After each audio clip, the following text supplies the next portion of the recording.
Chers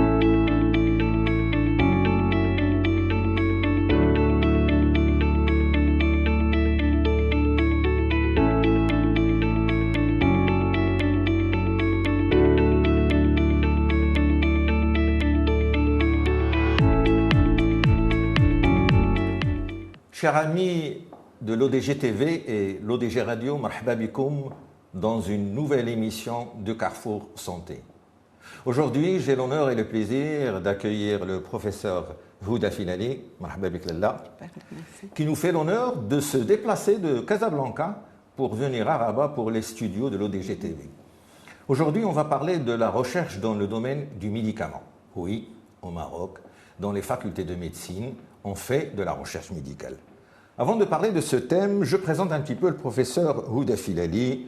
Elle est docteur en médecine, diplômée en médecine d'urgence, diplôme universitaire de statistique appliquée à la recherche clinique, diplôme de spécialisation médicale en pharmacologie toxicologique, un MBA en marketing et management de la santé et des produits santé, certificat d'études de bonnes pratiques, formation avancée en méthodologie de la recherche clinique, et j'en passe. On aura l'occasion de revenir sur votre carrière.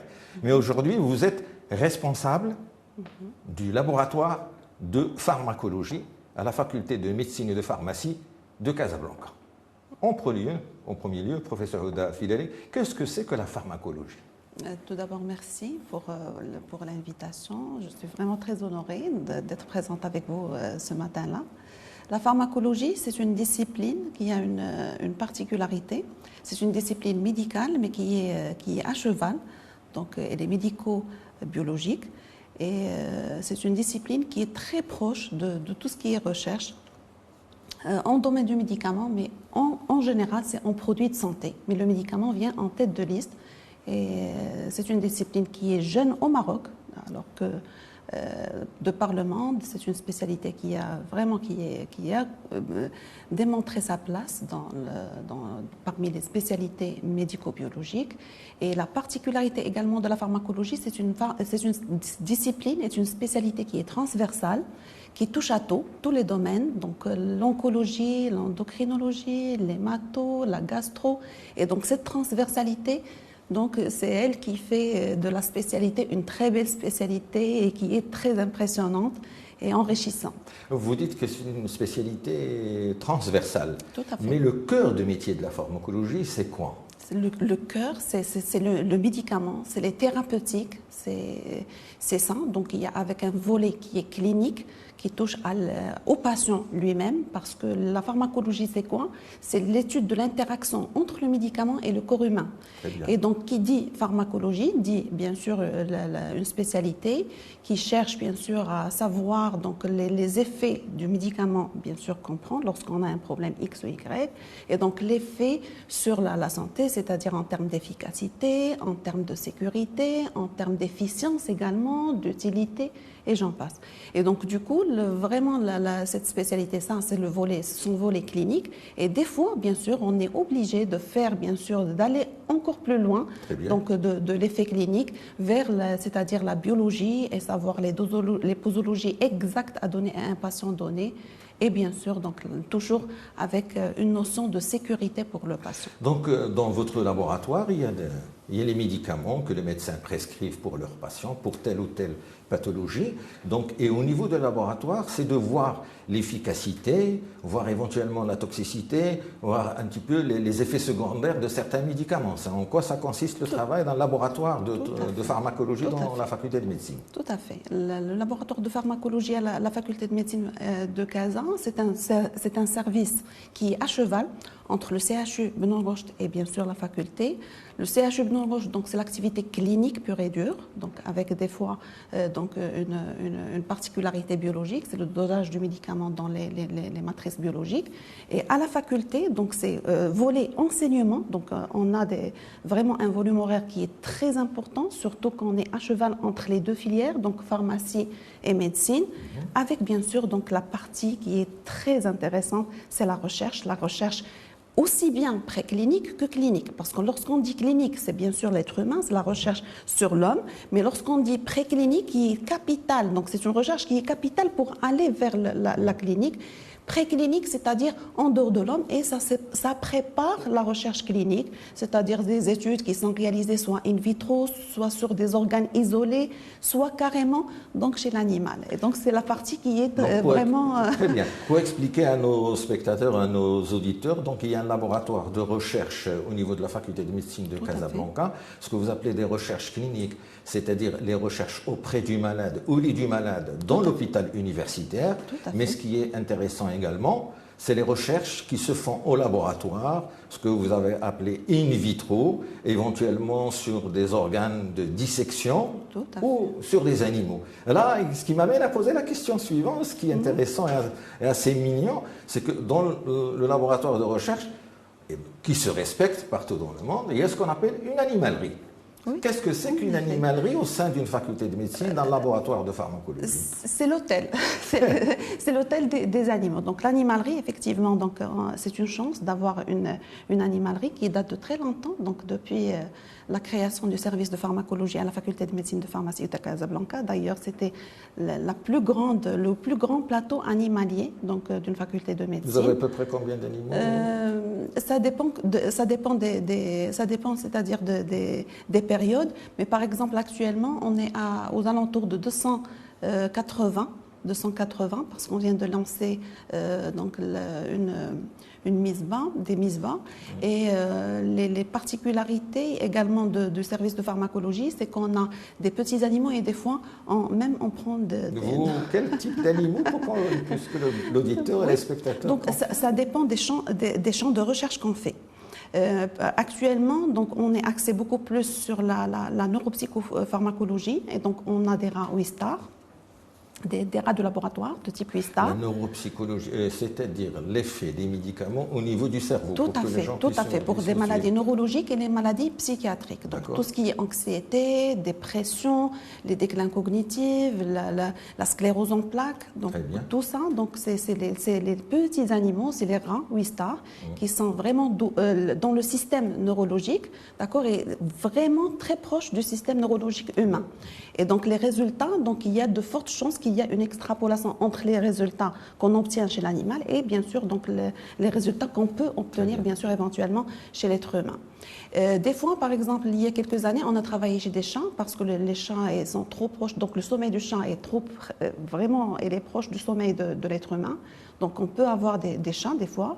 Les chiens, donc tout ce qui est endocrino, c'est les chiens. Actuellement, on a également donc les lapins. On travaille avec les lapins. Tout ce qui est pathologie cutanée, muqueuse, les applications topiques, ce qu'on appelle les applications topiques, c'est-à-dire les collyres, la voie auriculaire, c'est les lapins. Et également, il y a des souris. Les souris, on travaille beaucoup plus tout ce qui est métabolique. Donc, c'est-à-dire les interactions médicamenteuses, les problèmes qu'on peut avoir lors de l'administration de certains produits, c'est généralement sur les souris. Et bien sûr, ça dans tout le respect des animaux pour qu'une association de défense...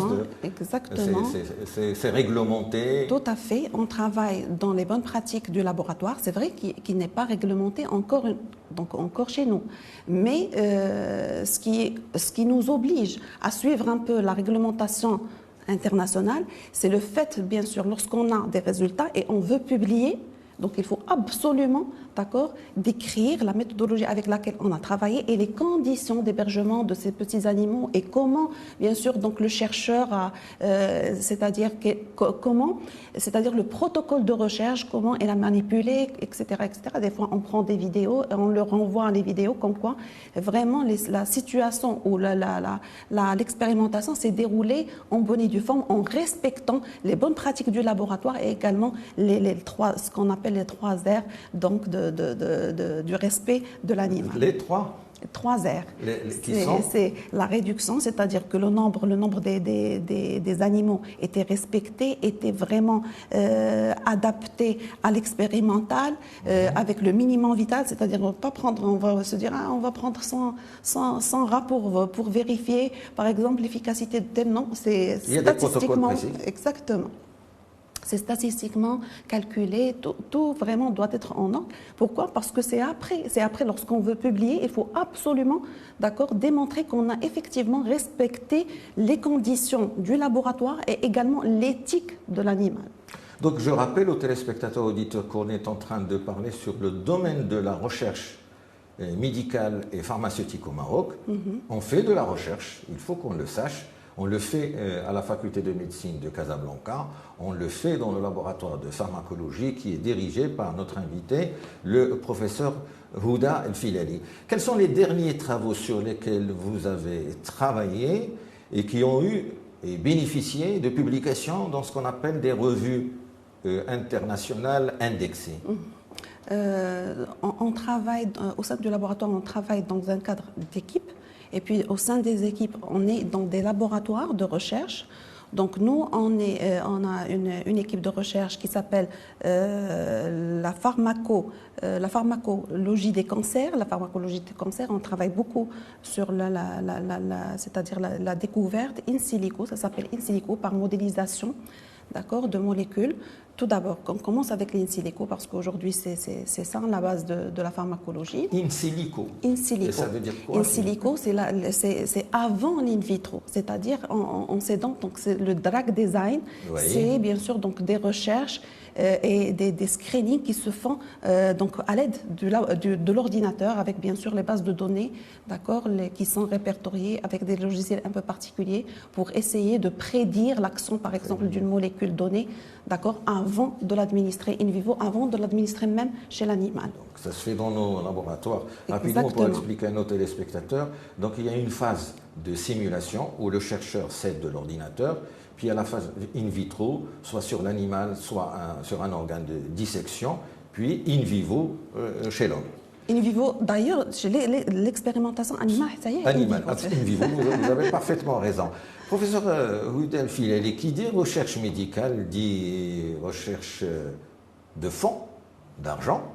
Est-ce que vous disposez à la faculté de médecine et de pharmacie de Casablanca de suffisamment de faits pour faire de la vraie recherche fondamentale, puis clinique, et qui va aider les patients marocains? C'est difficile, réellement c'est difficile, mais vraiment avec notre organisation en laboratoire, des fois donc, on a des fonds dédiés bien sûr par l'université, dans notre université Hassan II, et des fois on rentre dans le cadre de projets de recherche qui sont lancés, par exemple avec la CNRST, avec l'Agence nationale de la valorisation des plantes médicinales, parce qu'on travaille également, d'accord, sur les plantes médicinales. On fait des extractions de plantes médicinales à la recherche de principes actifs qui ont des potentialités thérapeutiques. D'accord. Et ces projets-là, donc généralement, s'ils sont bien montés, on dirait bien montés, oui. Généralement, on obtient le financement. Le dernier projet où on a bénéficié d'une belle Vous avez parlé de plantes médicinales. Oui. Est-ce qu'aujourd'hui, au niveau de votre laboratoire, on est arrivé à extraire les principes actifs de certaines plantes? Et donnez-nous quelques exemples. Exactement. Nous, on travaille sur la nigelle. La nigelle, هي الحبة السوداء. الحبة السوداء. Donc, c'était même donc mes maîtres avant moi travaillaient sur la nigelle en psychopharmacologie. Et donc, en arrivant, j'ai recruté d'autres chercheurs, d'autres doctorants, des jeunes, qui ont travaillé donc, sur la nigelle, dans la dépression, dans l'anxiété et dernièrement sur le déclin cognitif. Et qui dit déclin cognitif, aujourd'hui, la majorité des pathologies neurologiques donc, mènent vers, bien sûr, donc, le déclin cognitif. C'est-à-dire qu'on aura besoin, lorsqu'on a la maladie de Parkinson, lorsqu'on a le problème de démence, lorsqu'on a, d'accord, donc les pathologies aujourd'hui neurologiques, donc à un stade donné, il y a le déclin cognitif, même la dépression. Maintenant, on a démontré que la dépression à un stade donné, bien sûr, il y a la possibilité d'avoir un déclin cognitif. Et du coup, donc on a travaillé ça, donc on a fait des extractions Le principe actif était la thymoquinone, c'est la molécule qu'on a extrait bien sûr de la nigelle et qu'on a bien sûr donc expérimenté chez les animaux avec bien sûr des résultats qui étaient très intéressants, des résultats observationnels. Donc il y avait donc une modification du comportement de l'animal, etc. Et ils sont publiés dans des bases de données donc, de renom et qui sont indexés, et également et qu'on a démontré, c'est-à-dire objectivement, avec des études anatomopathologiques, comme quoi il y a effectivement la neurogénèse avec la thymoquinone dans le cadre de déclin cognitif, et même donc dans la dépression, c'est-à-dire l'amélioration, c'est pas uniquement le comportement de l'animal qui était amélioré, même sur le plan, c'est-à-dire objectivement, c'est-à-dire après le sacrifice de l'animal et l'étude anatomopathologique, et c'est avéré que effectivement, il y a une modification, il y a de l'amélioration de la neurogénèse et avec bien sûr des éléments qui sont très intéressants. Vous parlez, professeur Houda Filali, de l'extrait d'un principe actif à partir d'une plante médicinale. Est-ce que de là, on peut espérer que demain, dans 2 ans, dans 5 ans, dans 10 ans, il va y avoir un médicament dit « made in Morocco » à partir de cette plante médicinale? Sûrement, sûrement. Sûrement. D'ailleurs, parce que le Maroc, il y a de la volonté. Il y a de la volonté d'aller vers l'avant. Est-ce que c'est suffisant? La volonté et les moyens financiers. Et les moyens financiers. Parce que les moyens humains, il y a un savoir, il y a un savoir-faire. D'accord. Il faut juste peut-être le booster, le valoriser surtout pour aller de l'avant. Mais bien sûr, donc on peut espérer, il y a vraiment des potentialités marocaines. La réalité. Lorsque je vous ai posé la question, c'est dans le sens. Maintenant, c'est au niveau d'un laboratoire de recherche qui est marocain au sein d'une faculté de médecine et de pharmacie qui est marocaine, on a pu extraire d'une plante médicinale. Donc, sur le plan scientifique, on maîtrise, nous avons une technique, une technologie, un savoir-faire, un savoir-être. Ce qui reste, c'est que le volet industriel. Le développement. Voilà, le développement. Ce qu'on appelle le développement, c'est-à-dire le développement industriel. Là, c'est vrai, il y a une réalité, donc il y a des difficultés là, parce que dernièrement, donc on a travaillé sur un produit qui est extrait de plantes et qui a donné d'excellents résultats, d'accord, sur la cicatrisation de la peau. Très bien. Et après, c'est vrai qu'il y avait, donc on a même donc développé un tout petit peu un autre niveau, c'est-à-dire sous forme de pommade. Mais c'est après qu'il y avait des difficultés lorsqu'on est parti à l'OMPIC, donc l'Office marocain de la protection intellectuelle. C'est là donc les brevets généralement ils sont chers. C'est vrai qu'on des fois on se fait aider par l'université, mais c'est un processus qui est quand même lent, qui est lourd. Et c'est pour cela d'ailleurs que si j'ai de doléances à faire, c'est vraiment d'activer les choses un tout petit peu, et les partenariats. Les partenariats aujourd'hui, les partenariats publics-privés, c'est quelque chose partout dans le monde, qui est très importante. Et le co-développement, ce qu'on appelle nous le co-développement, c'est-à-dire oui, les institutionnels, les publics, ils font des travaux de recherche qui sont magnifiques, et à un moment donné, il faut qu'il y ait des partenaires pour aller de l'avant et pour bien sûr co-développer. Donc si je comprends bien, c'est un message que vous lancez. Les chercheurs sont là, les résultats de recherche sont là. Il y a, je dirais, 2 obstacles majeurs. C'est les procédures administratives qu'il faut alléger. Et deuxièmement, les industriels au sens noble du terme, on en a besoin. Professeur Houda Filali, nous avons passé une période assez critique au Maroc, qui est la période du Covid. Et votre laboratoire, le laboratoire de pharmacologie, a été énormément sollicité. Tout à fait. À quel niveau, comment ça s'est passé, par qui vous avez été sollicité? Tout à fait. Donc, on a été sollicité par notre ministère de la Santé, bien sûr. On a travaillé main dans la main, donc pour bien sûr, pour émettre bien le guide des médicaments qui étaient utilisés dans le protocole de riposte contre la Covid-19. D'accord, et on a émis ce guide-là qui précisait beaucoup plus donc, les posologies chez les terrains particuliers. On a beaucoup tenu compte des terrains particuliers, c'est-à-dire femmes enceintes, le jeune âge, les personnes âgées, est-ce qu'il y a des adaptations posologiques, les personnes qui ont déjà des pathologies sous-jacentes et qui peuvent bien sûr donc, prendre les médicaments bien sûr de la Covid et il y aura des interactions médicamenteuses. Donc c'était un guide qui était très explicite, on l'a fait rapidement donc pour essayer bien sûr de combler le vide qu'il y avait. On a travaillé également dans le sens de la pharmacovigilance, donc le suivi des médicaments qui étaient donc, mis en place, donc le suivi de tout ce qui est chloroquine, les autres médicaments, donc pour essayer de voir comment les personnes elles vont réagir. Donc c'est dans le cadre de la sécurité du patient encore une fois. Et après, lorsque, bien sûr, donc le ministère a introduit, bien sûr, la vaccination, on a fait un suivi, donc au sein du CHU Beno Roche, donc le suivi des patients qui étaient des professionnels de santé du CHU Beno Roche, mais également donc, de la population du Grand Casablanca, concernant, bien sûr, la notification de tout ce qui est événements indésirables post-vaccinaux. Et là, nous, on ne fait pas que la notification, d'accord, mais également la gestion, c'est-à-dire aider bien sûr, les prescripteurs à adapter les posologies, à adapter, à traiter, donc comment corriger l'événement indésirable lorsqu'il survient, des fois même l'accompagnement du malade pour bien sûr donc voir l'évolution de l'événement indésirable. À côté de ça, il y avait donc le lancement d'appel à projet spécifique à la Covid-19.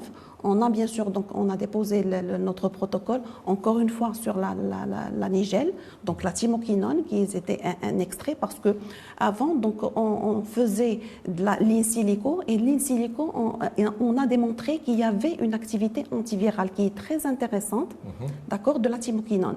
Et de là est venue l'idée d'aller exactement l'idée d'aller encore une fois donc chercher donc la suite donc c'est-à-dire chez l'animal mais également donc dans un modèle modèle Covid-19, d'accord, mais également donc chez l'être humain d'aller voir donc l'effet de la thymoquinone dans la prévention et le traitement. Donc, le traitement pour qu'on explique à nos téléspectateurs, à nos auditeurs, donc il y avait la pandémie de la Covid-19 et dans la continuité, qui a lancé l'appel d'offres? Est-ce que c'est la faculté, c'est le ministère de la Santé? Comment ça s'est fait? C'est le CNRST.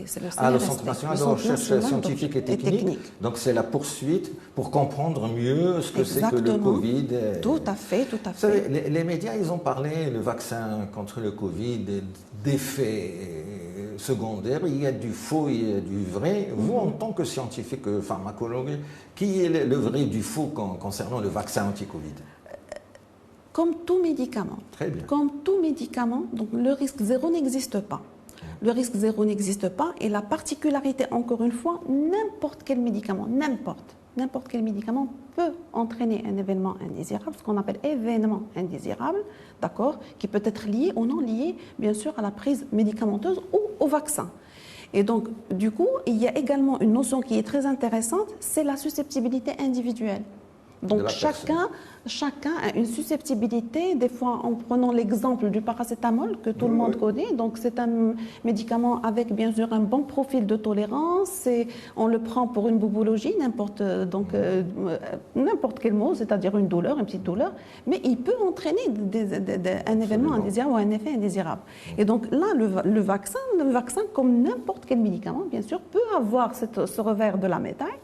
Il suffit bien sûr de le gérer, de le déclarer pour essayer de voir, bien sûr avoir la visibilité sur la sécurité, et c'est tout. Mais lorsque les avantages sont beaucoup plus importants que les risques, je pense que c'est un risque quand même qui est acceptable, je pense. Très bien.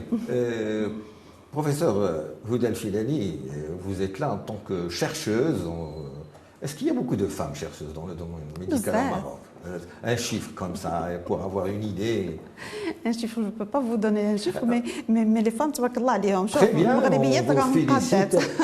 Mais je voudrais également vous féliciter et nous donner une idée. J'ai eu le plaisir, avec notre collègue que vous connaissez, Moulay Alaoui, de visiter votre laboratoire de pharmacologie à la faculté de médecine de Casablanca. Parlez-nous de ce laboratoire, le nombre de chercheurs, les fictifs, etc.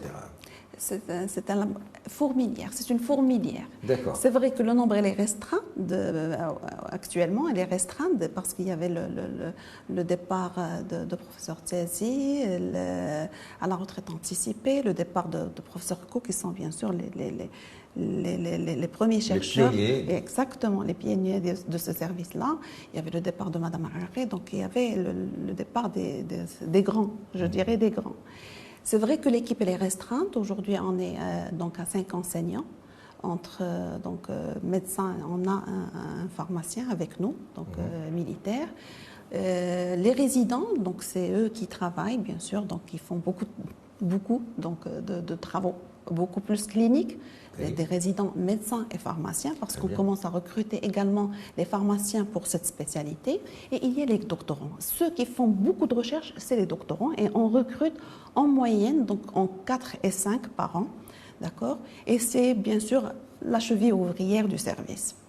Donc c'est un service, comme je vous ai dit au début, donc à cheval entre la clinique, bien sûr, et la recherche, mais on a beaucoup c'est-à-dire beaucoup de pédagogie, parce qu'on reçoit également les étudiants en médecine et les étudiants en pharmacie, donc pour le stage hospitalier, pour les initier à la pharmacovigilance, à la sécurité du médicament, à la gestion. C'est beaucoup plus la gestion des événements indésirables lorsqu'ils surviennent.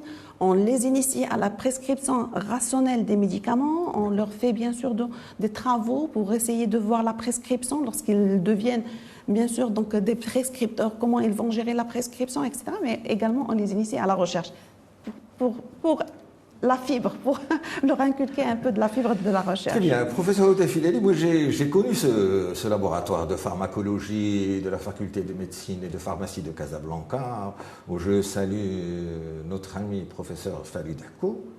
Mais il y a quelques semaines, je l'ai visité. Vous êtes en train de donner un nouveau souffle à ce service. Ça, je vous en félicite. Merci et au point, vous avez lancé une société savante de recherche, qui est la Société marocaine de pharmacologie et des thérapeutiques. Alors, quel est l'objectif de cette société savante ? Exactement. Donc, c'est une société qu'on a lancée, on a créée en mars 2019.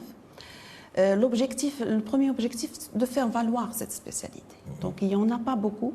Donc, il y a à Rabat, le centre de formation de Rabat, et après c'est Casablanca.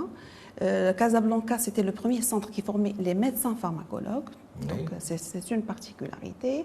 Et aujourd'hui, donc c'est les deux centres qui forment donc dans la spécialité et qui bien sûr envoient dans les divers centres hospitaliers. Il y en a 7 au Maroc, j'allais dire de facultés de médecine. Exactement. Les deux qu'on a aujourd'hui, c'est Rabat et Casa. C'est Rabat et Casa, mais non, il y a des médecins qui sont formés donc à Casa et qui sont maintenant dans les différents CHU. Donc il y a à Marrakech, à Fès, à Oujda également. Et Tanger. Très bien. Le nombre des pharmacologues aujourd'hui est très restreint, alors que c'est une spécialité qui est très importante, parce que c'est une spécialité, c'est vrai que à côté de tout ce qui est clinique, tout ce qui est biologique, tout ce qui est recherche, c'est une spécialité, donc le fait de connaître donc, le médicament de près, donc c'est une spécialité qui également donc, a une vision vers la politique donc, du médicament au sein d'un pays. D'accord ? Donc tout ce qui est, bien sûr, donc accès aux soins, tout ce qui est, c'est de la pharmacologie. Et d'ailleurs, le volet éthique y est. Donc que ce soit le volet sur le plan financier, c'est-à-dire l'accès, lorsqu'on parle d'accès aux soins, c'est question d'équité, etc., etc. Donc il y a de l'éthique derrière. Et comme je disais, c'était le moment ou jamais d'essayer de regrouper ces pharmacologues et faire valoir la spécialité. C'est une spécialité qui est très intéressante, qui est quand même, donc, je suis occultée, bien sûr, donc, ici au Maroc. Donc, c'est-à-dire montrer aux gens ce que peut faire la pharmacologie en termes, bien sûr, donc scientifiques, certains, oui. D'accord, mais également, donc, sociétal et économique. D'accord ? Et là, ça place. Et donc, c'était l'idée Donc, on s'est dit qu'on va faire la Société marocaine de pharmacologie. Et puisque, bien sûr, donc, cette spécialité travaille, bien sûr, donc, en collaboration avec les autres spécialités, parce que c'est une spécialité qui est transversale, on s'est dit pourquoi pas faire rentrer, bien sûr, les autres, bien sûr, spécialités qui ont attrait, bien sûr, aux médicaments. Et donc, on a avec nous, dans la société, des dermatos, néphros, l'infectieuse, on a des oncologues, on a des hématologues, mais à côté, bien sûr, donc, des cliniciens, il y a également les pharmaciens avec les différentes spécialités, les galéniciens, les chimistes, d'accord, les bioingénieurs également, d'accord, parce qu'à côté du médicament, il y a les dispositifs médicaux, il y a également donc, les biostatisticiens. Comme je vous ai dit tout à l'heure, je pense, ou la dernière fois, oui. C'est vraiment pour faire de la recherche, il faut être complémentaire. Et la complémentarité, c'est ça. D'accord ? Voilà, exactement. Donc, vous avez créé la Société marocaine de pharmacologie et des thérapeutiques. Nous, à notre niveau, on essaie de faire valoir ce que c'est que cette spécialité qui est la pharmacologie au niveau de l'émission Carrefour Santé de l'ODG TV. Et une des première grande manifestation que vous allez organiser, on va terminer l'émission sur ça, c'est que vous organisez le 3 et le 4 juin votre premier congrès national. Et ce qui est extraordinaire, la thématique sur les nouveaux médicaments. Qu'est-ce qu'on appelle nouveaux médicaments aujourd'hui en 2022 ? Les nouveaux médicaments, donc c'est-à-dire voir les nouveautés, c'est-à-dire les nouveaux médicaments, quel est le concept aujourd'hui d'un médicament. Donc aujourd'hui, on parle de nouveaux médicaments. Donc les médicaments d'aujourd'hui, c'est des médicaments qui ont bien sûr donc, une certaine efficacité, une meilleure tolérance, parce qu'aujourd'hui, un laboratoire pour développer un nouveau médicament, il doit démontrer son supériorité par rapport bien sûr aux médicaments dans l'arsenal qui existe déjà, d'accord, ou bien sûr elle doit démontrer qu'il y ait une amélioration de la sécurité du produit.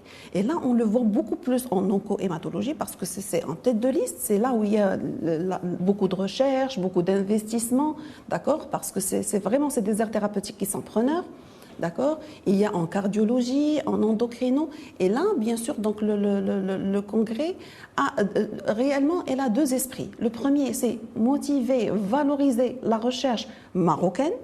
D'accord, pour accompagner entre autres bien sûr le projet de recherche qui vient d'être lancé. Donc il y a là aujourd'hui il y a le Maroc sur un chantier, d'accord, de réforme de la recherche, surtout avec la loi maintenant qui a vu le jour, avec les décrets d'application qui vont suivre. Donc suivre, d'accord, ce qui est actuel.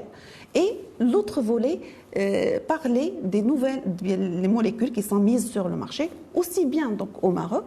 D'accord, et le Made in Morocco, et également les nouvelles thérapeutiques qui sont là pour donner encore, donc pour voir dans quel concept elles sont là. Est-ce que c'est dans le volet augmenter, bien sûr, donc l'efficacité, augmenter l'espérance de vie, améliorer la tolérance, etc. Et j'en passe. Pour terminer l'émission, en regardant votre caméra qui est là, peut-être passer un message aux décideurs politiques. Dans le nouveau modèle de développement, on parle de souveraineté sanitaire. Est-ce qu'aujourd'hui, vous, en tant que chercheuse, pouvez dire ou confirmer qu'on est en phase que le Marocain peut demain avoir son médicament made in Morocco? Je dirais tant que les hautes instructions de Sa Majesté, donc elles sont là, donc elle a envie de tirer le Maroc vers le haut, en termes bien sûr de souveraineté nationale en termes de médicaments, d'accord, avec la volonté gouvernementale, il y est. Donc il y a de la volonté. Il faut juste peut-être travailler main dans la main pour essayer d'élever ce Maroc-là vers le haut. Et aujourd'hui, je suis très optimiste, je dirais oui. On verra des molécules marocaines. Il suffit qu'on travaille main dans la main. Très bien, terminons sur ce souhait du professeur Houda El-Filali, qui nous a fait l'honneur de venir de Casablanca au studio de l'ODG TV. Chers amis, en votre nom, je remercie notre ami c'est Mohamed Belhassan, le réalisateur de cette émission. Et je vous souhaite bon congrès, professeur Houda El-Filali. À très bientôt. Merci, à très bientôt, Inch'Allah. Merci beaucoup.